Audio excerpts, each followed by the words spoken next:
Welcome to Quantum Mathematics. So, this is the second video in the linear algebra lecture series, and in this video, the highlighted points will be Cartesian product of two sets. Then we will talk about what is the meaning of correspondence, and then what is a relation and types of relation. So this is the outline of this video, which in which we will learn about these topics.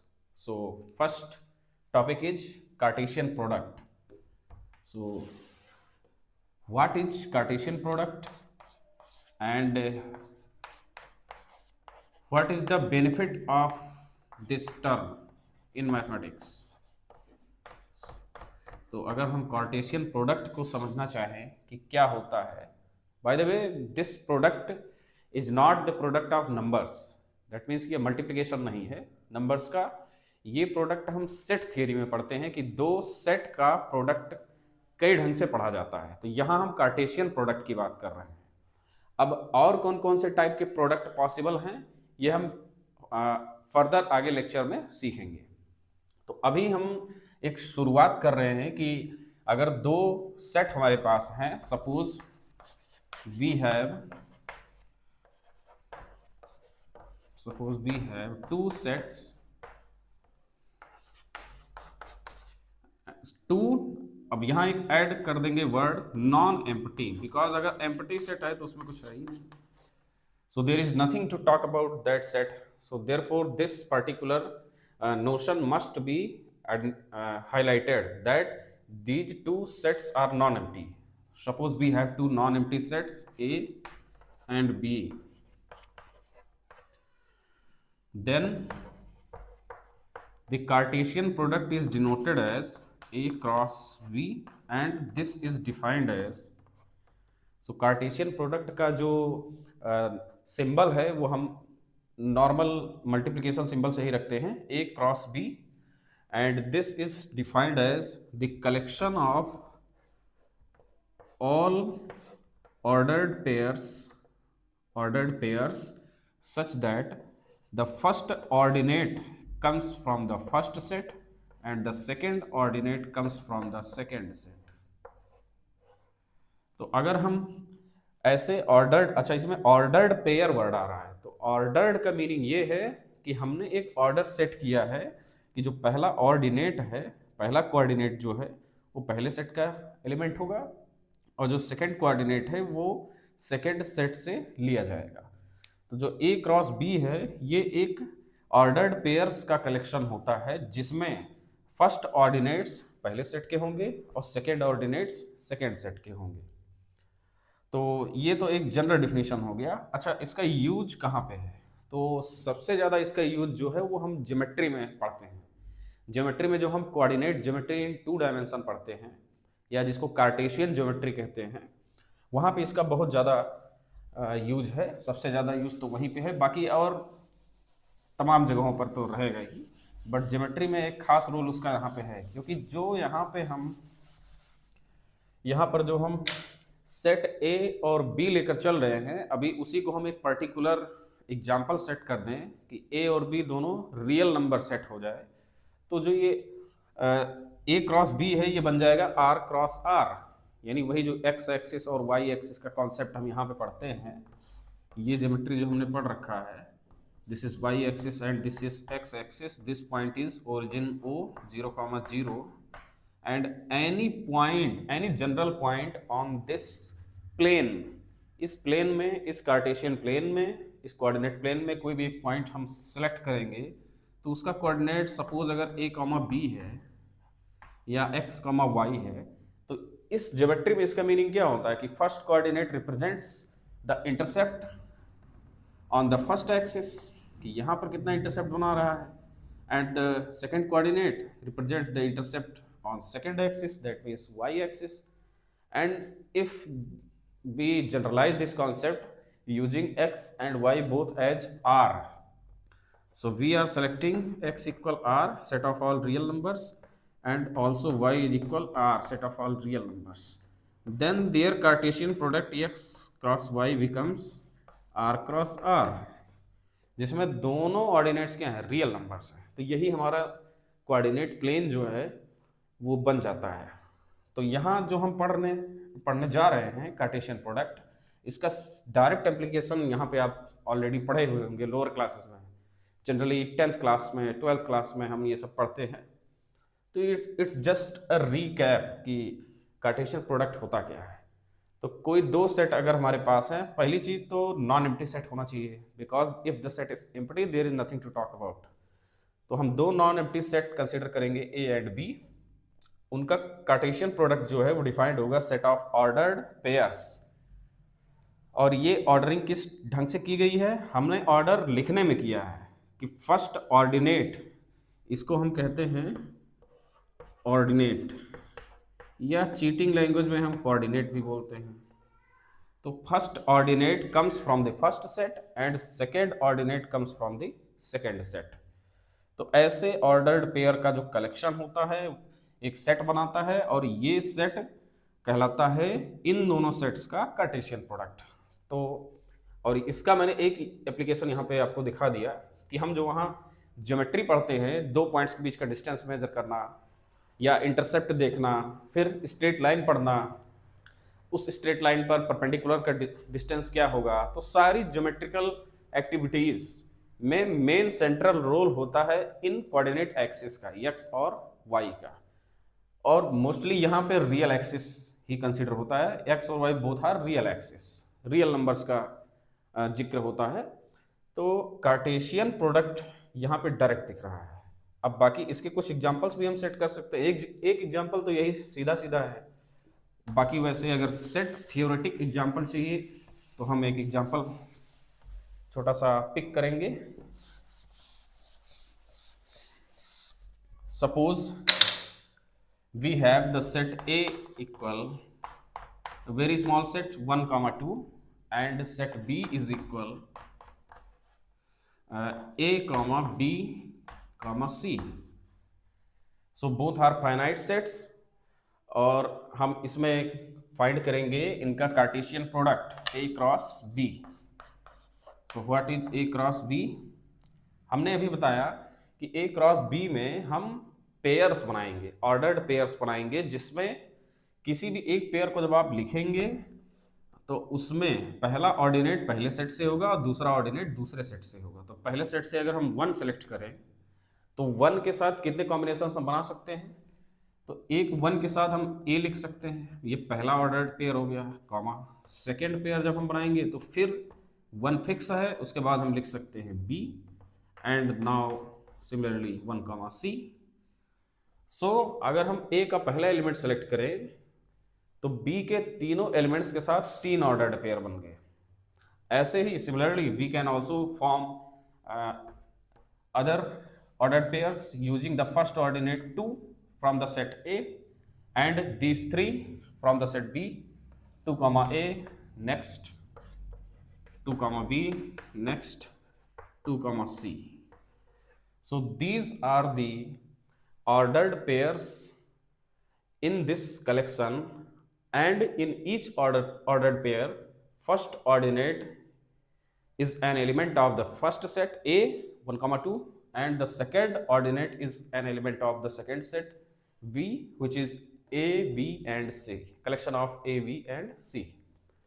तो जो A cross B होता है ये एक ordering generate करता है, एक pair वाला सिस्टम जनरेट करता है। इससे हमको ज्योमेट्री में यूजफुल रिजल्ट्स मिलते हैं और हम ज्योमेट्री को और अच्छे ढंग से पढ़ पाते हैं। क्यों? क्योंकि यहाँ जो लैंग्वेज है ये अलजेब्रा का लैंग्वेज है। यहाँ हम केवल सेट का यूज कर रहे हैं, कंटेनमेंट यूज कर रहे हैं, बट ज्योमेट्री में हम क्या स्टडी करते हैं, डिस्टेंस क्या है, एंगल क्या है, लेंथ क्या है। तो ये सब जो ज्योमेट्री में हम पढ़ते हैं उसके लिए जो बैकग्राउंड बनता है वो यही कार्टेशियन प्रोडक्ट बनता है। तो आई होप कि अब आप समझ गए होंगे कि कार्टेशियन प्रोडक्ट क्या होता है दो सेट का। ये एक रिकैप वीडियो है, बहुत डिटेल में हम नहीं जाएंगे कि ए क्रॉस बी में हम वैसे बहुत सी चीजें पढ़ सकते हैं।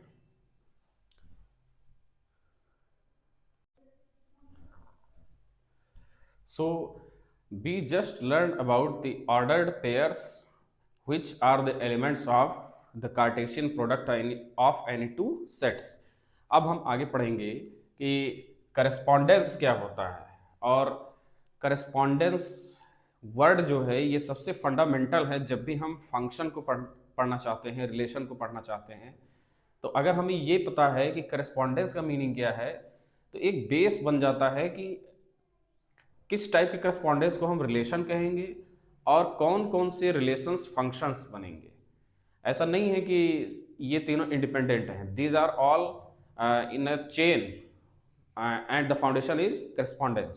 सो we will now talk about learn about the foundation of function theory. जो फंक्शंस को हम पढ़ते हैं उसका फाउंडेशन कहाँ से निकलता है, वो निकलता है करस्पॉन्डेंस से। So we will learn about correspondence. What is correspondence? So the heading is correspondence, and what is the meaning of correspondence? So correspondence is, it is an association. First we will consider two sets. For any two sets A and B,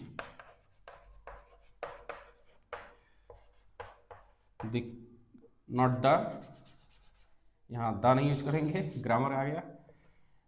a correspondence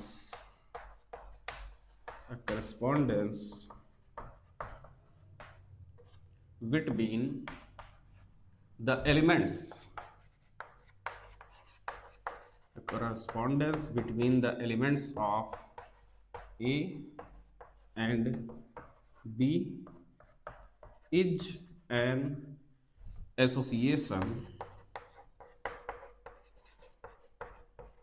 or in simple language we can say that a mathematical connection, a connection which comes through some mathematical rule. So for any two sets A and B, a correspondence between the elements of A and B is an association or mathematical connection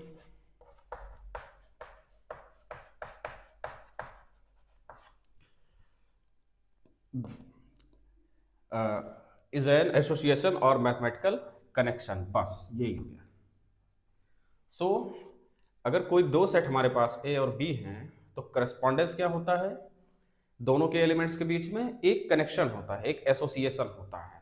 कहने का मतलब, अगर हमारे पास suppose दो set हमारे पास हैं, एक सेट है A और दूसरा सेट है B, तो यहाँ कुछ एलिमेंट्स होंगे और यहाँ कुछ एलिमेंट्स होंगे। ऑफ कोर्स जब भी हम कभी भी लिखेंगे two sets, that mean both are non empty, empty set नहीं होने चाहिए।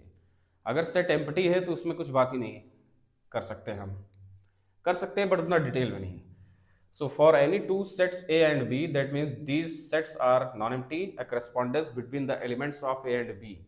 तो इनके एलिमेंट्स के बीच में करस्पॉन्डेंस का मीनिंग ये है that there is an association, एक मैथमेटिकल कनेक्शन है इनके बीच। तो कहने का मतलब यहाँ का कोई एलिमेंट है, ये यहाँ के किसी एलिमेंट से, सेकंड सेट के किसी एलिमेंट से एक कनेक्शन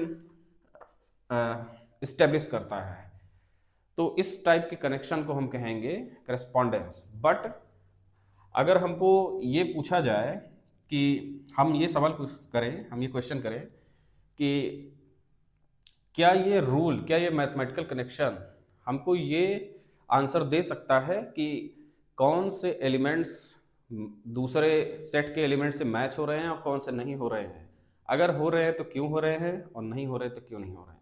तो करस्पॉन्डेंस इसका आंसर नहीं दे सकता, बिकॉज यहाँ कोई फॉर्मल स्ट्रक्चर नहीं है। हम एक एग्जांपल लेकर चलते हैं तब ज़्यादा इजीली समझ में आएगा कि करस्पॉन्डेंस का एक्चुअल मीनिंग क्या है। तो मान लेते हैं हम दो कॉलम बनाते हैं, एक कॉलम में हम स्टूडेंट्स का नेम लिखेंगे और एक में हम सब्जेक्ट्स जो पढ़ते हैं, जो उनका फेवरेट सब्जेक्ट है उसको मेंशन कर देते हैं। Suppose the first student A, suppose the first student A prefers these subjects, Hindi, English and computer. All these are favorite subject of A. Next, B student prefers maths and science, and the third student C, C prefers Hindi, social studies and arts. तो आप देख रहे हैं कि यहाँ 3 students का मैंने subject preference लिखा है कि क्या क्या वो ऑप्ट करते हैं, क्या क्या वो पढ़ते हैं। तो आप देखेंगे कि ए जो है वो हिंदी, इंग्लिश और कंप्यूटर प्रेफर करता है, बी मैथमेटिक्स और साइंस प्रेफर करता है, और सी हिंदी, सोशल स्टडीज़ और आर्ट्स को प्रेफर करता है। बट इस पूरे डेटा से, इस पूरे इस कनेक्शन से, इस एसोसिएशन से ये क्लियर नहीं है कि why does not A prefers math. A जो है वो मैथ को प्रेफर क्यों नहीं करता, बी जो है वो सोशल स्टडीज को प्रेफर क्यों नहीं करता, और we can say C, why does not C prefers computer, तो कंप्यूटर को प्रेफर नहीं करता। तो ऐसे क्वेश्चंस का जवाब करस्पॉन्डेंस से नहीं मिलता, क्योंकि यहाँ सबसे वीक फॉर्म ऑफ कनेक्शन की बात की जाती है। ये जो एसोसिएशन वर्ड है, इसका मीनिंग ये है कि it just gives you an information about the a very subtle connection between the elements of two sets A and B. But यहाँ ये क्लैरिटी नहीं होती है कि अगर हम A के साथ मैथमेटिक्स को या आर्ट्स को ऐड करना चाहें तो नहीं कर सकते। दो यहाँ पे एक वर्ड ऑलरेडी मैंने बोल दिया है कि यहाँ ये प्रेफरेंस वाले सब्जेक्ट्स हैं, बट स्टिल यहाँ एग्जैक्टली क्लियर नहीं है meaning. Why does not A prefers arts, why does not A prefers science, why does not C prefers English. अच्छा, इसका आंसर देने के लिए हम इस मैथमेटिकल कनेक्शन को थोड़ा और स्ट्रॉन्ग फॉर्म में लिखेंगे, और तब हम कॉन्सेप्ट किसका पढ़ेंगे, रिलेशन का। सो आई होप आपको एक आइडिया लगा हो कि करस्पॉन्डेंस का मीनिंग क्या है। Correspondence is just a very weak form of mathematical connection which does not give you very strong ideas, and questions like these, why and what, how. So now we will move on to the very richer form of mathematical connection, जिसमें हम कि इन सब questions का answer पाएंगे। We will be able to learn about the answers of these questions, जिसका जवाब correspondence में नहीं मिलता। तो अब हम पढ़ेंगे रिलेशन को। So our next topic is relation. अच्छा, ये जो टॉपिक रिलेशन है ये थोड़ा सा कनेक्टेड है कार्टेशियन प्रोडक्ट से, थोड़ा क्या उसी से पूरा कनेक्टेड है, इसीलिए मैंने पहले कार्टेशियन प्रोडक्ट आपको बताया। सो रिलेशन, इस रिलेशन के लिए पहले हम कोई दो सेट सेलेक्ट करते हैं। For any to, again non empty set, non empty mention नहीं है बट वो हम कंसीडर कर रहे हैं पहले से ही। For any two sets A and B, a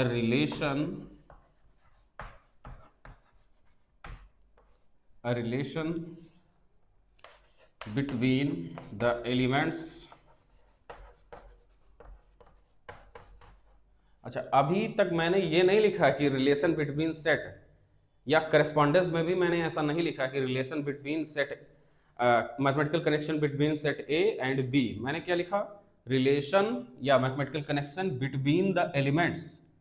तो यहाँ हम सेट का यूज क्यों नहीं कर रहे हैं, अभी जब हम आपको फंक्शन बताएंगे तब आपको क्लियर हो जाएगा कि क्या डिफरेंसेस हैं इनमें, क्यों हम बिटवीन द एलिमेंट्स लिख रहे हैं, why we are not writing between the sets. So the answer comes in the next definition, which is function. So for any two sets A and B, a relation between the elements of A and B is certain rule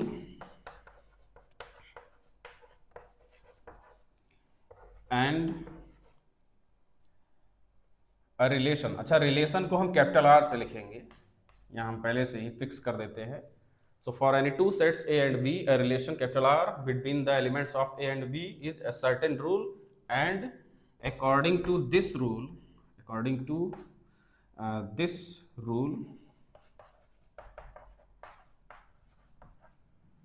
B have a clear correspondence, or we can say a strong correspondence, a very strong correspondence or a very clear correspondence। अच्छा, किसके बीच में correspondence? Between the elements of A and B। तो जब हम relation की बात करते हैं तो यहाँ एक सर्टेन रूल आएगा। तो पहला ये वर्ड हाईलाइट करना है कि अब यहाँ एक सर्टेन रूल आ गया है, and according to this rule we have a clear correspondence. अब जो करस्पॉन्डेंस है उसमें थोड़ी क्लैरिटी आ गई। अब हम ये बता पाएंगे कि अगर पहले सेट का कोई एक एलिमेंट हम सेलेक्ट करें तो वो दूसरे सेट के किन किन एलिमेंट से करस्पॉन्ड करेगा और किन से नहीं करेगा। अब यहाँ ये आंसर आ जाएगा कि अगर नहीं कर रहा है तो क्यों नहीं कर रहा है। तो उसके लिए हम एक एग्जाम्पल लेंगे। अच्छा, उसके पहले एक फॉर्मल स्ट्रक्चर लिखते हैं कि जो रिलेशन होता है, also relation is a subset of Cartesian product of A and B. यानी कि जो हमने कार्टेशियन प्रोडक्ट आपको बताया था कि दो सेट का कार्टेशियन प्रोडक्ट हम कैसे बनाते हैं, set of all ordered pairs of A and B, set of all ordered pairs A, B, where A comes from small a comes from capital A set and small b comes from capital B set. That means the first ordinate comes from the first set and second ordinate comes from the second set. So R is a subset of A cross B, and how is R defined? तो R का जो definition है, जो set builder form है, और Cartesian product का जो set builder form है, अभी उसमें थोड़ा सा डिफरेंस आपको दिखेगा और आप समझ जाएंगे कि क्या डिफरेंस है। तो पहले हम लिखेंगे set of all ordered pairs A, B। जितने ऑर्डर्ड पेयर्स हम लिख रहे हैं उसमें क्या क्या हमको मेंशन करना है। पहला चीज तो ये A is related to B, इसको इस तरह से सिंबलिक फॉर्म में लिखा जाता है। पूरा लैंग्वेज नहीं लिखेंगे, लिख भी सकते हैं A is related to B, but उसका शॉर्टकट फॉर्म लिखेंगे A कैपिटल R B। इसका मीनिंग ही क्या है कि A और B आपस में रिलेटेड है। कैसे रिलेटेड है? उसी सर्टेन रूल के अकॉर्डिंग रिलेटेड है, जो हमारे पास वो रूल रहेगा उसके अकॉर्डिंग। अब यहाँ पर हम थोड़ा सा एड्रेस भी बता देते हैं कि जो A है, जो फर्स्ट ऑर्डिनेट है, वो पहले सेट का एलिमेंट है, एंड जो B है सेकेंड ऑर्डिनेट, वो दूसरे सेट का एलिमेंट है। तो अगर ये वाला टर्म हम यहाँ से हटा दें तो बाकी पूरा जो स्ट्रक्चर आपको दिखेगा वो किसका डिफिनेशन दिखेगा? A क्रॉस B का। That's why we have written here R is a subset of A cross B। यानी कि जो A क्रॉस B होता है, कार्टेशियन प्रोडक्ट है, उसमें जितने पॉसिबल ऑर्डर्ड पेयर्स हैं हम सभी लिखते हैं। बट जब हम रिलेशन को स्टडी करते हैं between two non empty set A and B, तब जो हम ऑर्डर्ड पेयर्स का कलेक्शन बनाएंगे उसमें वही ऑर्डर्ड पेयर्स आएंगे जो इस रूल, इस रिलेशन के अकॉर्डिंग फॉलो करेंगे, सेटिस्फैक्ट्री होंगे। यानी कि अगर A और B उस रूल के अकॉर्डिंग एक दूसरे को फॉलो कर रहे हैं तभी वो इस कलेक्शन में आएगा, तभी हम A, B को इंक्लूड कर सकते हैं, अदरवाइज नहीं कर सकते। उसके लिए हम एक एग्जाम्पल लेते हैं, बहुत ही छोटा सा एग्जाम्पल हम कंसीडर करेंगे। सो दो सेट हम कंसीडर करते हैं। पहला सेट हमारा है A, इसमें हम 1 से लेकर 4 तक के नेचुरल नंबर्स को लिखते हैं, 1 2 3 4, एंड B में हम 1 से लेकर 10 तक के नंबर्स को रखते हैं, और वी कैन से 9 तक के नंबर्स को हम रखेंगे, 1 2 3 4 5 6 7 8 एंड 9। नाउ हम R जो रिलेशन है हम उसको कैसे डिफाइन करेंगे कि उसके पहले हम यहाँ पे कंसीडर कर लेते हैं for A belongs to A and B belongs to B, यानी कि इस सेट का कोई एक जनरल एलिमेंट और इस सेट का कोई एक जनरल एलिमेंट स्मॉल बी और स्मॉल ए, उनके बीच में रिलेशन कैसे डिफाइंड है? तो यहाँ पे रिलेशन इस तरह से डिफाइंड है, A is related to B, double implication, if and only if,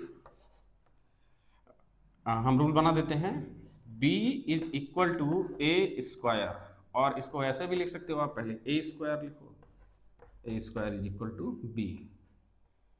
तो इसका मीनिंग ये हुआ कि हम ऐसा रूल लिख रहे हैं, इन दोनों सेट में जनरल एलिमेंट्स के बीच में रिलेशन इस तरह से डिफाइंड है कि ए इस सेट का कोई एक एलिमेंट इस दूसरे सेट के एलिमेंट से तभी रिलेटेड होगा जब सेकेंड ऑर्डिनेट पहले ऑर्डिनेट का स्क्वायर हो, यानी कि जब हम पहले ऑर्डिनेट का स्क्वायर करें तो हमको सेकेंड ऑर्डिनेट मिल जाए। अब यहाँ ये रिस्ट्रिक्शन लग गया है, यहाँ एक रूल लग गया है दैट अगर हम पहला एलिमेंट सेलेक्ट करते हैं तो दूसरा एलिमेंट उसी पहले का ही स्क्वायर होगा, कोई और एलिमेंट नहीं आ सकता है। तो अब जो जो पेयर्स इस रूल को सेटिस्फाई करेंगे, फॉलो करेंगे, उन सभी का कलेक्शन क्या हो जाएगा, इनके बीच का रिलेशन। तो अगर हम रिलेशन का सेट बनाएं direct without even creating the whole Cartesian product, Cartesian product में तो सभी आएंगे 1, 1, 1, 2, 1, 3, 1, 4, 1, एंड सो ऑन 9 तक। These are 9 pairs and in this similar fashion, similar way 2, 1, 2, 2 and so on 2, 9, फिर 3, 1, ऐसे सारे बन जाएंगे। सो टोटल कितने बनेंगे? हाँ, ये हम मेंशन कर सकते हैं कि जो Cartesian product A cross B है उसमें कितने एलिमेंट्स आएंगे, how many ordered pairs.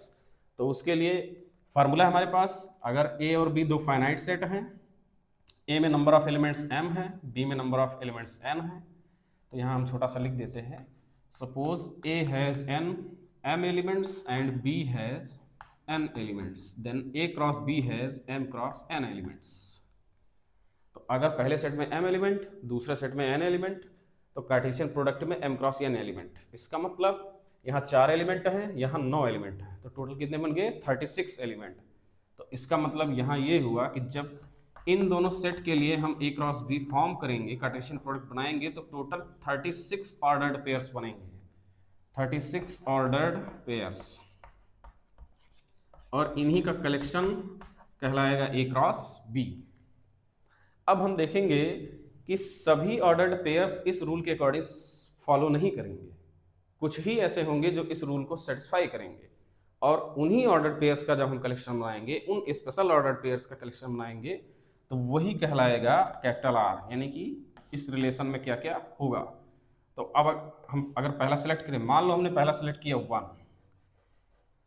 So if a is equal 1 then what is the value of b? Also 1, क्योंकि 1 का स्क्वायर 1 होगा। तो पहला पेयर हमको मिल गया 1, 1। अब अगर यहाँ 1 सेलेक्ट हो गया तो यहाँ 1 ही आएगा, 1 के अलावा कोई दूसरा एलिमेंट नहीं आ सकता, क्योंकि 1 का स्क्वायर 1 ही होगा, 1 का स्क्वायर कभी 2 या 3 ऐसा नहीं हो सकता। So there is only one possibility from the first ordinate. If we select 1, then the second ordinate becomes instantly 1, and any other type of second ordinate cannot be paired with the first ordinate if the first ordinate is 1। तो अब हम दूसरा देखेंगे। अब 1 हो गया तो 1 के साथ केवल 1 आ सकता है, बाकी कोई नहीं आ सकता, क्योंकि 1 का स्क्वायर 1 होगा। अब हम 2 सेलेक्ट करेंगे। So if the first ordinate is 2, what is the second ordinate? Square of the first ordinate। तो a इक्वल अगर 2 है तो b क्या होगा? a का स्क्वायर यानी कि 4 हो जाएगा। अब यहाँ भी ये फिक्स हो गया, अगर यहाँ 2 है तो यहाँ 4 आएगा, बाकी कुछ नहीं आ सकता, क्योंकि 2 का स्क्वायर 4 होगा, बाकी कोई एलिमेंट हो ही नहीं सकता। So this is the second pair. तो 2 का भी काम हो गया, फर्स्ट का हो गया। अब हम 3 सेलेक्ट करेंगे। तो अगर पहले सेट से हमने 3 सेलेक्ट किया तो 3 का स्क्वायर कितना होता है? 9 होता है। तो यहाँ पर सेकेंड ऑर्डिनेट क्या आएगा? फर्स्ट का स्क्वायर यानी कि 9, जो कि इस सेट में है 9। बट अब जैसे हम 4 यहाँ सेलेक्ट करेंगे तो हम देखेंगे we can easily see that if we select the first ordinate 4 from the first set, then its square is 16. So 4 square is equal 16, which is not in the second set, तो 4 का square 16 है, but वो second set का element नहीं है, उस set में belong ही नहीं कर रहा क्योंकि 9 तक ही एलिमेंट है। तो इसका मतलब 4, 16 जो पेयर है वो नहीं लिख सकते इस सेट में, वो ऑर्डर्ड पेयर नहीं एग्जिस्ट करेगा इस रिलेशन में, क्योंकि पहला ऑर्डिनेट तो है बट दूसरा ऑर्डिनेट बनाने के लिए इसमें एलिमेंट ही नहीं है दूसरे सेट में। So these are the only pairs, केवल यही 3 पेयर्स इस रिलेशन में आएंगे। तो टोटल हमारे पास कितना पेयर था? 36। टोटल 36 ऑर्डर्ड पेयर्स हमने फॉर्म किया था कार्टेशियन प्रोडक्ट में, बट उन 36 में से हम केवल यहाँ 3 ऑर्डर्ड पेयर्स ऐसे देख रहे हैं जो इस रूल को सेटिस्फाई करते हैं। तो जो वर्ड मैंने वहां पे लिखा था कि सर्टेन रूल, कि कौन कौन से ऑर्डर्ड पेयर्स हम बना पाएंगे उस रूल के अकॉर्डिंग, तो केवल ऐसे 3 पेयर्स हैं, 1,1, 2,4 एंड 3,9। अच्छा, ये तीनों pair already A cross B में एग्जिस्ट करते हैं, that's why we can see that this is a proper subset of A cross B. Why proper? Because this set is small. There are only three elements in this set, and the set A cross B contains 36 elements. तो जब भी number of elements mother said में ज़्यादा हो और daughter set में कम हो तो हम कहेंगे कि प्रॉपर सबसेट है। सो R is A proper subset of A cross B, but in general ऐसा हमेशा नहीं होता। In general R is a subset of A cross B, मतलब कुछ ऐसे भी सिचुएशंस होते हैं जिसमें A क्रॉस B और relation between A and B, कोई ऐसा रूल आपको जरूर मिलेगा या नहीं मिलेगा। अब ये मैं आपके लिए क्वेश्चन मार्क छोड़ देता हूँ, आपको ऐसा रूल ढूंढना है, बाद में मैं कमेंट में आंसर लिख दूंगा। एक ऐसा रूल आपको इजाद करना है, आइडेंटिफाई करना है, खोजना है, जिस रूल के अकॉर्डिंग अगर आप दो सेट A और B के बीच में रिलेशन एस्टेब्लिश करें तब जो R सेट है वो उनके कार्टेशियन प्रोडक्ट के इक्वल आ जाए। तो ये आपके लिए एक प्रॉब्लम मैं यहाँ पे पिन डाउन कर रहा हूँ। सो आई होप आप समझ पाए होंगे कि रिलेशन में करस्पॉन्डेंस में क्या डिफरेंस है। तो करस्पॉन्डेंस केवल इतना बताता है कि एक बहुत सटल सा कनेक्शन है जो सेट के किसी एक एलिमेंट को दूसरे एलिमेंट से कनेक्ट करता है। वहाँ ये क्लैरिटी नहीं होता कि अगर दूसरा एलिमेंट हम एक एलिमेंट पहले सेट से सिलेक्ट करें तो वो किन किन एलिमेंट्स को नहीं कनेक्ट किया या किन को कनेक्ट किया, इसका जवाब नहीं है। Why we can not see the connection between any elements and which elements in the second set which are not connected to the first element itself. तो अगर एक एलिमेंट एक जगह गया तो दूसरे पर क्यों नहीं गया, दूसरे से उसका कनेक्शन क्यों नहीं है, इसका जवाब करस्पॉन्डेंस नहीं दे पाता है। इसका जवाब कौन देता है? रिलेशन देता है, क्योंकि यहाँ एक बहुत स्ट्रांग रूल आ जाता है, मैथमेटिकल रूल, और जो भी कलेक्शन हम ऑर्डर्ड पेयर्स का बनाते हैं यहाँ पर उस रूल के अकॉर्डिंग आता है। दैट मीन्स कि यहाँ एक फॉर्मल स्ट्रक्चर आ गया, एक पूरा स्ट्रक्चर दिख रहा है, स्ट्रक्चर्ड वे में हम आंसर लिख रहे हैं कि पहले हम ये जान रहे हैं, फिर ये जान रहे हैं, फिर ये जान रहे हैं। पहले हम A क्रॉस B का कॉन्सेप्ट सीखे, उसके बाद हमने समझा कि करस्पॉन्डेंस क्या होता है, फिर हम समझे कि एक strong type of correspondence relation कहलाता है जिसमें एक सर्टेन मैथमेटिकल रूल हो। तो अब हम देखेंगे कि how many types of relation, ये रिलेशन कितने टाइप के हो सकते हैं। तो there are 3 types of relation, मैंने पहले ही मेंशन किया था वीडियो की स्टार्टिंग में। वैसे तो और भी टाइप के रिलेशन होंगे, बट फंडामेंटल रिलेशंस 3 टाइप के होते हैं, बाकी तो उन्हीं से बनते हैं। सो टाइप्स ऑफ रिलेशन में पहला आता है रिफ्लेक्सिव रिलेशन।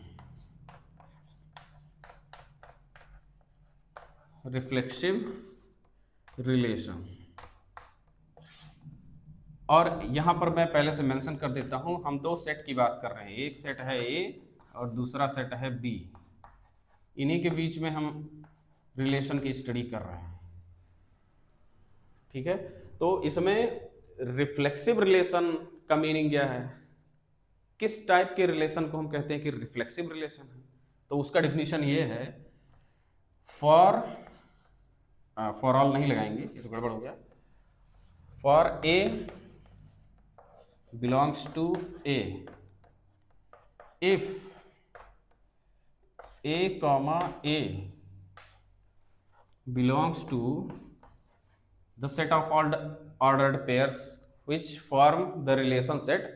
तो अगर हम एक और बी के बीच में कोई रिलेशन ऑलरेडी डिफाइन किए हैं, जैसे इसके पहले अभी हमने देखा, हमने क्या डिफाइन किया था इसके प्रीवियस कॉन्सेप्ट में, b is equal A square, यही था हमारा रिलेशन कि a और b एक दूसरे से रिलेटेड तभी होंगे जब सेकंड ऑर्डिनेट पहले का क्या हो, स्क्वायर हो।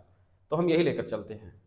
अब मान लो कि ऐसा कोई पेयर हमको मिले जिसमें दोनों ऑर्डिनेट, पहले और दूसरे ऑर्डिनेट क्या हो, सेम हो जाए, यानी कि यहाँ ये रिलेशन हमको दिख जाए, a is related to itself, कि कोई एक एलिमेंट है वो खुद से ही रिलेटेड है। दैट मीन्स अब यहाँ दो कॉन्सेप्ट आ सकता है। पहला कॉन्सेप्ट तो ये है कि a और b दोनों सेम सेट हों, यानी किसी एक ही सेट पर हम रिलेशन डिफाइन कर रहे हो, या फिर ऐसा कॉन्सेप्ट भी आ सकता है कि हम दो अलग अलग सेट में रिलेशन डिफाइन कर रहे हो, बट एक एलिमेंट ऐसा मिल जाए जो इसमें भी है और इसमें भी है, और वो दोनों इस रूल को फॉलो करें, यानी कि ए जो है वो खुद से ही रिलेटेड हो जाए। अब ये जो पहला ए है, हो सकता है कि ए का मेंबर हो और दूसरा ए हो सकता है बी का मेंबर हो, बट एक चीज क्लियर है कि दोनों सेम है, both are equal.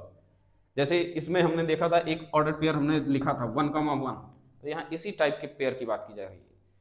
1 is square of itself. तो जब हम 1, 1 लिखते हैं, दैट मीन्स हम किस टाइप के रिलेशन की बात कर रहे हैं, रिफ्लेक्सिव, जो रिफ्लेक्शन कर रहा है, खुद का रिफ्लेक्शन दिख रहा है उसमें, कि वो खुद के ही इक्विवेलेंट है, यानी कि रिलेटेड है।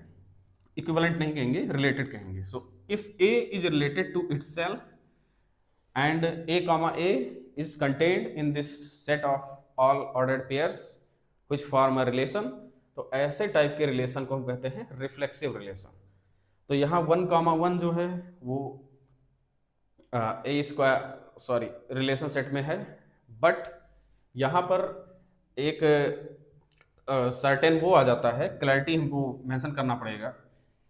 तो यहाँ पे एक कॉन्सेप्ट ये भी है कि हम ए से कोई एक एलिमेंट सिलेक्ट तो कर रहे हैं, बट क्या हम सभी टाइप के एलिमेंट्स को ऐसा देख पा रहे हैं कि 1, 1 इसमें है तो क्या 2, 2 भी है, क्योंकि यहाँ भी रिफ्लेक्शन दिख रहा है कि 2 इज रिफ्लेक्शन ऑफ इटसेल्फ। और फिर थर्ड 3, 3, क्योंकि हम इसके प्रीवियस में आप देखेंगे तो हमने a बराबर 1, 2, 3, 4 सेलेक्ट किया था, तो एटलीस्ट 4 तक तो लिखना चाहिए, तो हम 4 तक लिख रहे हैं। तो अगर 1, 1, 2, 2, 3, 3, 4, 4 ये चारों ऑर्डर्ड पेयर, इन जो रिलेशन हमने सेलेक्ट किया ऑलरेडी, हम जिसको स्टडी कर रहे हैं, अगर उसको सेटिस्फाई कर रहा है तो हम कहेंगे कि वो रिलेशन क्या होगा, रिफ्लेक्सिव। इनमें से अगर कोई भी एक फेल कर गया, अगर कोई भी ऐसा ऑर्डर्ड पेयर नहीं मिल रहा है रिलेशन वाले सेट कैपिटल आर में, तो हम कहेंगे कि ये रिलेशन जो है वो रिफ्लेक्सिव नहीं है। तो कहने का मतलब, अगर हम, अब दो तरीके होते हैं इसको समझने के लिए। पहला तरीका तो ये कि हमको केवल रूल दे दिया जाए और पूछा जाए कि इस रूल के अकॉर्डिंग आप ऐसा रिलेशन लिखो जो रिफ्लेक्सिव हो, तब तो हम बना सकते हैं उसमें कौन कौन से आएंगे रिफ्लेक्सिव वाले में। या फिर क्रॉस चेकिंग के लिए हमको मिले कि आर एक हमको ऑर्डर्ड पेयर का कलेक्शन दिया जाए, यहाँ हमारे पास a, b टाइप का रिलेशन होगा where a is related to b, और a और b कहाँ के मेंबर हैं, a is member of a and b is member of b। तो एक तो ये तरीका हुआ कि हम ऐसे पेयर्स को देख रहे हैं जिसमें a और b में कुछ रिलेशन दिया हुआ है। तो अगर सभी टाइप के इस तरह के पेयर्स इसमें एग्जिस्ट करें, यानी कि पहले सेट का कोई एलिमेंट उठाया जाए तो दूसरे में भी वैसा एलिमेंट मिल जाए, फिर दूसरा एलिमेंट उठाया जाए तो इसमें भी वही मिल जाए। तो अगर a, इस टाइप के अगर पेयर्स एग्जिस्ट कर रहे हैं इस कैपिटल आर रिलेशन वाले कलेक्शन में, सेट में, तो हम कहेंगे कि रिफ्लेक्सिव रिलेशन होगा, अदरवाइज वो रिलेशन रिफ्लेक्सिव नहीं होगा। तो आई होप अब आपको ये समझ में आया होगा कि रिफ्लेक्सिव क्या होता है। और बाकी एक और हम एग्जांपल ले सकते हैं, बट हम और बहुत ज़्यादा इसमें डीप डाइव नहीं करेंगे, बस हमको केवल ये समझना है A, if A is related to itself, तो हम कहेंगे कि रिलेशन क्या है, रिफ्लेक्सिव है। तो क्या यहाँ सभी टाइप के एलिमेंट्स की बात की जा रही है ए? यस। तो यहाँ पे एक हम वही सिंबल जो पहले लिखे थे वही लिख देते हैं, फॉर ऑल। इस सेट के सभी एलिमेंट्स के लिए अगर ए कामा ए आर में है तो हम कहेंगे कि ये रिलेशन क्या है, रिफ्लेक्सिव है, अदरवाइज नहीं है। कहने का मतलब यहाँ जो हमने रिलेशन डिफाइंड किया था कि b is equal A square, वो रिफ्लेक्सिव नहीं है, क्योंकि केवल एक ही पेयर मिल रहा है 1, 1, 2, 2 नहीं है, 3, 3 नहीं है, 4, 4 नहीं है। क्यों नहीं है? क्योंकि 2, 2 जो है वो ऐसा रूल जो दिया गया उसको फॉलो ही नहीं कर रहा है। 2 का स्क्वायर 4 होता है, जबकि हम अगर 2, 2 लिख देंगे तो इसका मीनिंग होगा 2 का स्क्वायर 2 है।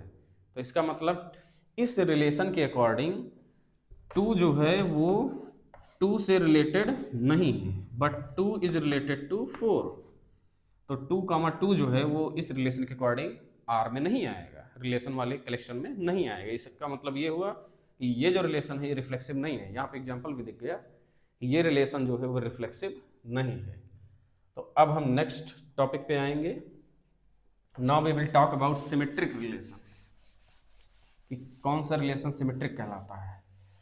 तो यहाँ पे हम इरेज करेंगे। Again we have a relation between two sets A and B, and we want to check whether this relation is symmetric or not. तो यहाँ पर नेक्स्ट है सिमेट्रिक रिलेशन। यहाँ वर्ड से ही क्लियर है कि मीनिंग किसका आ रहा है, सिमेट्री का आ रहा है। सिमेट्री क्या होता है? सिमेट्री बहुत ही इंपॉर्टेंट टॉपिक है ग्रुप थ्योरी में, और मतलब मैथमेटिक्स में हर जगह आपको ये टर्म मिलेगा सिमेट्री का। हम उस पर अभी चर्चा नहीं करेंगे, अदरवाइज ये वीडियो जरूर से ज़्यादा लॉन्ग हो जाएगा। तो सिमेट्रिक रिलेशन क्या है? तो इस रिलेशन में क्या होता है कि फॉर एनी, एकदम क्लियर कट हम लिखेंगे डिफिनीशन, अगर कोई ऑर्डर्ड पेयर हम रिलेशन में से सिलेक्ट करें, यानी इसमें तो ऑलरेडी वही ऑर्डर्ड पेयर्स हैं जो किसी सर्टेन रूल के अकॉर्डिंग एक दूसरे से रिलेटेड हैं, यानी A and B are related according to the given certain rule which is capital R। तो अगर इसमें से हम कोई भी ऐसा ऑर्डर्ड पेयर सेलेक्ट करें and if B, A also in R, यानी इसको हम रिफ्लेक्ट करा दें, इसमें सिमेट्री अगर हम मिरर सिमेट्री देखें, कहने का मतलब जो A रिलेटेड B है वो B रिलेटेड A बन जाए, यानी अगर A B से रिलेटेड है तो B भी A से रिलेटेड हो। इस तरह का अगर मीनिंग निकल के आ जाए तो हम कहेंगे कि जो R है वो क्या है, सिमेट्रिक है। तो सिमेट्रिक रिलेशन क्या होता है? ऐसा रिलेशन जिसमें A रिलेटेड B, यानी हम थोड़ा इस तरीके से लिखेंगे, इंप्लाई करता हो कि जो B है वो A से रिलेटेड है। अगर A B से रिलेटेड है then B also related to A, then this relation is called symmetric।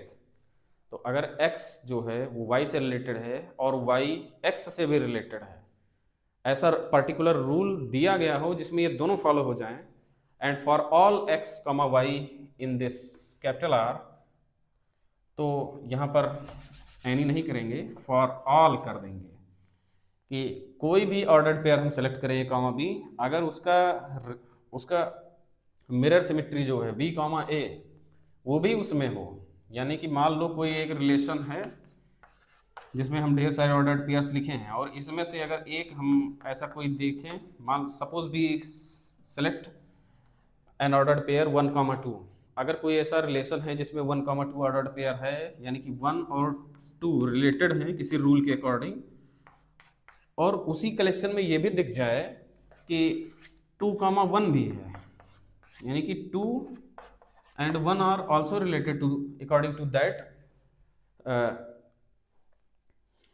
that rule। तो यहाँ रूल हम एक बना सकते हैं। सपोज रूल क्या हम बना सकते हैं, हम ये बना सकते हैं कि ए और बी दोनों सेट हम कंसीडर कर ले रियल नंबर्स।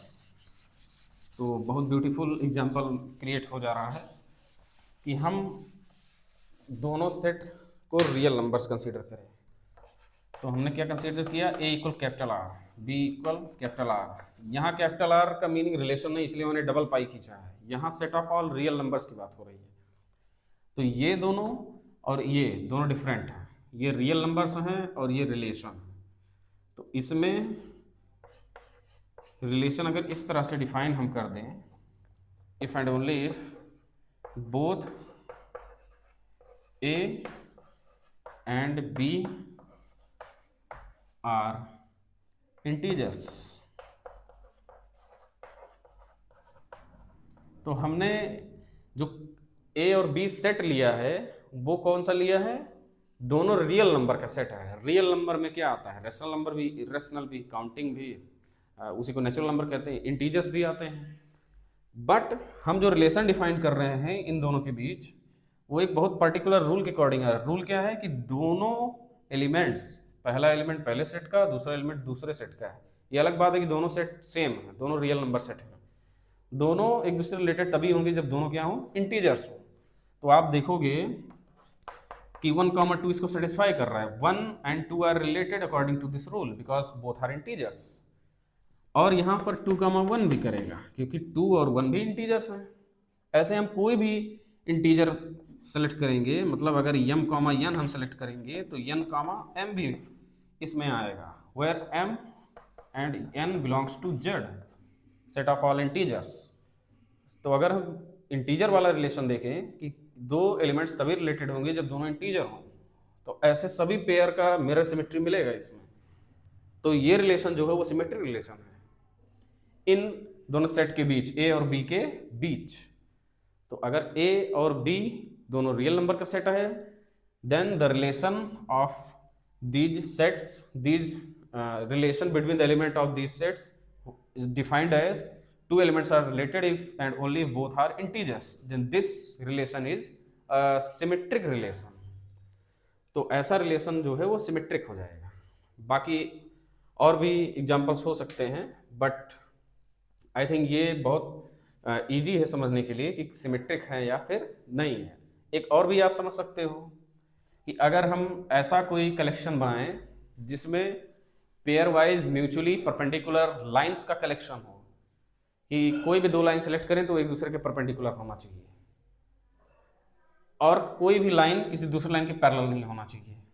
तो आप ऐसा पाएंगे कि अगर x जो है वो y के परपेंडिकुलर है तो y भी क्या होगा, x के परपेंडिकुलर होगा। अगर x और y के बीच का एंगल 90 डिग्री है तो y और x के बीच के भी 90 डिग्री होगा। और ऐसा कोई भी आप पेयर सेलेक्ट करोगे जिसमें ये फॉलो हो तो दूसरा ऑटोमेटिक फॉलो हो जाएगा। अगर L1 is perpendicular to L2, then L2 is also perpendicular to L1। तो ऐसे स्ट्रेट लाइंस का कलेक्शन जिस पर हमने ये रिलेशन डिफाइन किया कि दो लाइंस उस रिलेशन में तभी आएंगे जब वो एक दूसरे के परपेंडिकुलर हो, तो ये रिलेशन भी क्या है, सिमेट्रिक रिलेशन है। क्योंकि अगर हम ऐसा ड्रॉ करें, ये एक स्ट्रेट लाइन है, ये दूसरी स्ट्रेट लाइन है, तो इनके बीच का एंगल 90 डिग्री है। ये L1 है और ये L2 है, तो L1 L2 इस रिलेशन में आएंगे, L2 L1 ये भी आएगा। तो L1, L2 भी है, L2, L1 भी है। तो ऐसे रिलेशन भी क्या हो जाएगा, symmetric relation. And now comes the third type of fundamental relation which is transitive relation. Transitive property यहाँ ऐड होगी। इसमें क्या होगा कि दो ऑलरेडी हम लेकर चलेंगे और तीसरा एस्टेब्लिश हो जाए। तो ये तो सबसे इजी होता है कि मैं आपका भाई और आप किसी और के भाई, तो मैं उसका भाई। It is just fun way. So transitive relation, तो ट्रांजिटिव रिलेशन कैसे होगा, यहां पहले से कंसीडर करेंगे if A is related to B, यानी कि दो सेट हैं ए और बी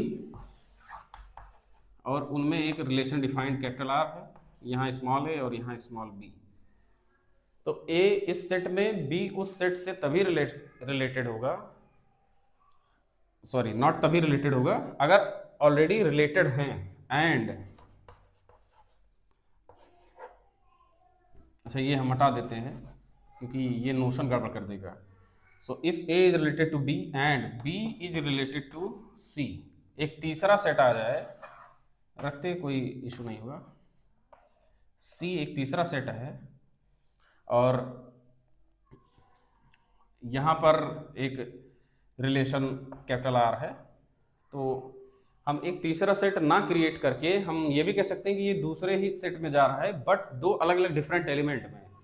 तो वैसे जनरली समझने के लिए हम तीसरा सेट ना ही लें तो ही बेटर होगा, अदरवाइज कॉम्प्लिकेट हो जाएगा। तो हम दूसरे ही सेट में देखेंगे कि, या फिर हम सबसे जनरल केस लेकर चल सकते हैं कि दोनों सेट सेम है, एक ही सेट पे हम डिफाइन कर देते हैं।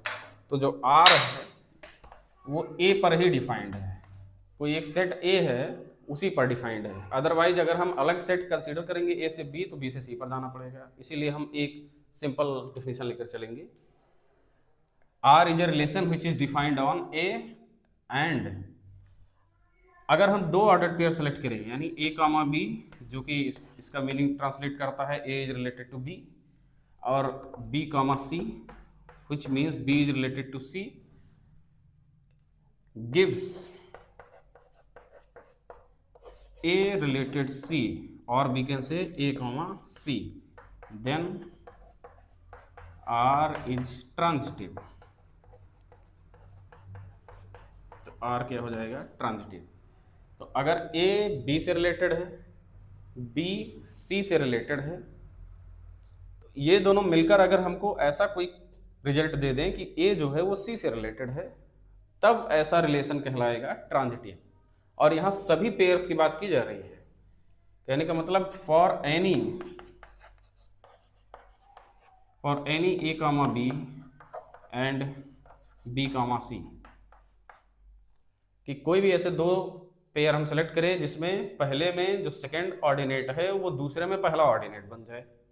इन दोनों के यूज से अगर हमको ऐसा पेयर मिल जाए ए कामा सी जिसमें पहला ऑर्डिनेट पहले वाले पेयर का पहला ऑर्डिनेट हो और जो इसका सेकेंड ऑर्डिनेट है वो दूसरे वाले पेयर का सेकेंड ऑर्डिनेट हो, तो यहाँ से बी एक दूसरे से मैच कर जाए और किसी रूल के अकॉर्डिंग ए कामा सी मिल जाए, तो वो रूल वो रिलेशन कहलाएगा ट्रांजिटिव रिलेशन। सो ट्रांजिटिव का मीनिंग क्या है कि हम उसी रिलेशन को ट्रांसफर कर रहे हैं, दो पेयर्स का यूज करके हम तीसरे पेयर तक पहुंच पा रहे हैं। अच्छा एग्जाम्पल चाहिए, तो एग्जाम्पल के लिए हमारे पास है बहुत ही ब्यूटीफुल, वही इसके प्रीवियस वाला एग्जाम्पल भी हम रख सकते हैं, अदरवाइज और भी रख सकते हैं। तो पहले हम वही रखते हैं। अभी इसके पहले हमने एक रिलेशन डिफाइन किया था कि अगर दोनों सेट मतलब रियल नंबर के सेट पर अगर ए हम set of all real numbers लेकर चलें और एक रिलेशन कैपिटल आर डिफाइंड करें between any two elements X and Y, कि x और y एक दूसरे से रिलेटेड हो गए if both x and y belongs to z, दोनों इंटीजर्स हों। तो इस सेट पर जो ये रिलेशन कैपिटल आर है वो इस तरह से डिफाइंड है कि कोई भी दो एलिमेंट्स इस सेट में तभी रिलेटेड होंगे जब वो दोनों इंटीजर्स हों। तो इसमें आपको ट्रांजिटिविटी दिखेगी, कैसे दिखेगी? मान लो 1,2 इसमें होगा ही होगा क्योंकि 1 और 2 इंटीजर्स हैं तो रिलेटेड है। 2,3 भी इसमें होगा कैपिटल आर में, ये दोनों आर के मेंबर होंगे, रिलेशन वाले जो कलेक्शन है उसके मेंबर होंगे, बिकॉज दोनों सेटिस्फाई करते हैं इस रिलेशन को। 1,2 1 और 2 रिलेटेड है क्योंकि दोनों इंटीजर्स हैं, 2 एंड 3 रिलेटेड है बिकॉज बोथ आर इंटीजर्स, तो 1,3 भी रिलेटेड होंगे। Why? Because 1 and 3 both belongs to Z, दोनों इंटीजर्स हैं। तो अगर 1,2 2,3 आर में है तो 1,3 भी आर में होगा। और ऐसा इसलिए क्योंकि अगर 1 और 2, वैसे भी सर्टेनली हमको पता है कि 1 और 2 और 3 ये सभी क्या हैं? इंटीजर्स हैं। तो ऐसे बहुत सारे आप देख सकते हो। तो ये सबसे बढ़िया एग्जांपल मुझे लगा कि रियल नंबर के सेट पर हम अगर ये रिलेशन डिफाइंड करें कि two elements in this set are related if and only if they both are integers, तो ये जो सेट होगा ये सिमेट्रिक भी होगा और ट्रांजिटिव भी होगा। तो क्या रिफ्लेक्सिव भी होगा? यस। अगर 1,1 लिख देंगे तो कोई गड़बड़ी नहीं है, बोथ आर इंटीजर्स, 2 बार हमने लिखा है। लेकिन जब हम 1,1 लिखेंगे इसमें तो यहाँ पर थोड़ा सा डिस्क्रिपेंसी हमको फील होता है। क्यों? क्योंकि एक ही एलिमेंट दो बार तो सेट में होता नहीं है, सेट में तो एक एलिमेंट एक ही बार लिखा जाता है। But still we allow this, क्योंकि वन से रिलेटेड तो है ये, बोथ आर इक्वल, और यही तो हमको रिफ्लेक्सिव में चाहिए, और दोनों इंटीजर्स हैं। तो आई थिंक अब आपको एक जनरल रिकैप मिल गया होगा कि रिलेशन, शुरुआत हमने किया था कार्टेशियन प्रोडक्ट से। तो कार्टेशियन प्रोडक्ट क्या है?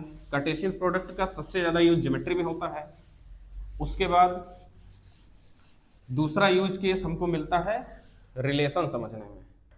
तो कार्टेशियन प्रोडक्ट हमने समझा, फिर कार्टेशियन प्रोडक्ट से फिर हमारे नेक्स्ट डेफिनेशन करस्पॉन्डेंस। तो करस्पॉन्डेंस क्या हो? एक बहुत weak form of mathematical connection जिसमें कोई स्ट्रक्चर नहीं, कोई ऑर्डर्ड पेयर नहीं, ये पता ही नहीं है कि अगर कोई एलिमेंट है वो दूसरे से कनेक्टेड क्यों नहीं है। लेकिन जब हम रिलेशन पे आते हैं तो इसका आंसर हमको मिल जाता है, क्योंकि एक रूल है, there is a certain rule, उस रूल के अकॉर्डिंग ये कनेक्टेड है या फिर नहीं है। और यहाँ ऑर्डर्ड पेयर मिल जाता है, एक ज्योमेट्रिकल स्ट्रक्चर मिल सकता है आपको, क्योंकि जैसे ही आप कार्टेशियन प्रोडक्ट पढ़ लिए उसके बाद रिलेशन उसी का सबसेट होता है। तो आर जो है वो किसका सबसेट होता है? A cross B. अगर आर जो है वो ए और बी के बीच में डिफाइन किया गया है, रिलेशन ए और बी दो सेट के बीच में, where A and B are non empty sets, तो आर जो है ए क्रॉस बी का सबसेट होता है। फिर हमने पढ़ा कि आर के तीन फंडामेंटल टाइप, एक जिसमें रिफ्लेक्शन दिखे, रिफ्लेक्सिव, दूसरा यानी ए टाइप के मिले, और वी कैन से ए रिलेटेड ए। फिर हमने पढ़ा सिमेट्रिक। तो सिमेट्रिक में हमको मिरर सिमेट्रिक चाहिए, कहने का मतलब if A is related to B then this implies B is related to A. तो अगर ए कामा बी जो है वो रिलेशन वाले कलेक्शन में है तो यहाँ से ये मिलना चाहिए B comma A also is in R in this relation. अगर ऐसा नहीं है तो रिलेशन सिमेट्रिक नहीं है। और ये सभी के लिए बात की जा रही है, वो जो कैपिटल आर का कलेक्शन है उसमें सभी के लिए। अगर 1,1 है, 2,2 है, 3,3 है, 4,4 है, तो हम कहेंगे कि रिलेशन रिफ्लेक्सिव है। अगर 1,2 है और 2,1 भी है तो हम कहेंगे कि रिलेशन सिमेट्रिक है। ऐसे सभी पेयर्स के लिए हम बात कर रहे हैं। Now the third one is transitive, कि अगर ए जो है वो बी से रिलेटेड है एंड बी जो है वो सी से रिलेटेड है, और इन दोनों के यूज से हमको ये दिख जाए कि जो ए है वो सी से रिलेटेड है। तो अगर 1,2 है, 2,3 है, तो 1,3 मिल जाने पर हम कहेंगे रिलेशन क्या है? ट्रांजिटिव। तो ये हो गया एक पूरा रिकैप कि करस्पॉन्डेंस क्या है, रिलेशन क्या है, एंड टाइप्स ऑफ रिलेशन क्या है। 3 बेसिक टाइप ऑफ रिलेशंस, वैसे तो और भी टाइप के रिलेशंस होते हैं। फिर नेक्स्ट लेक्चर में हम बात करेंगे इक्विवेलेंस रिलेशन। इक्विवेलेंस रिलेशन सबसे स्पेशल टाइप ऑफ रिलेशंस होते हैं। ये ऐसे रिलेशंस होते हैं जिनमें ये तीनों प्रॉपर्टी होल्ड कर जाए, both all 3 type of definitions are followed by this relation. And अगर ये रिलेशन रिफ्लेक्सिव भी है, सिमेट्रिक भी है, ट्रांजिटिव भी है, तो हम कहेंगे रिलेशन क्या हो जाएगा? Equivalence relation. और उसके बाद हम पढ़ेंगे फंक्शन क्या होता है, फिर टाइप ऑफ फंक्शंस। तो आई होप कि ये वीडियो आपके लिए इस आइडिया को क्लियर करने में यूजफुल रहा हो कि कौन कौन से करस्पॉन्डेंस रिलेशंस होते हैं और रिलेशन और करस्पॉन्डेंस में डिफरेंस क्या है। और फिर फर्दर हम आगे चल के नेक्स्ट वीडियो में ही एक पूरा चार्ट बना देंगे कि करस्पॉन्डेंस, रिलेशन और फंक्शन में क्या बेसिक डिफरेंसेस हैं। So please share this video as much as you can with your friends, with whoever studies science or mathematics seriously, and thanks for watching.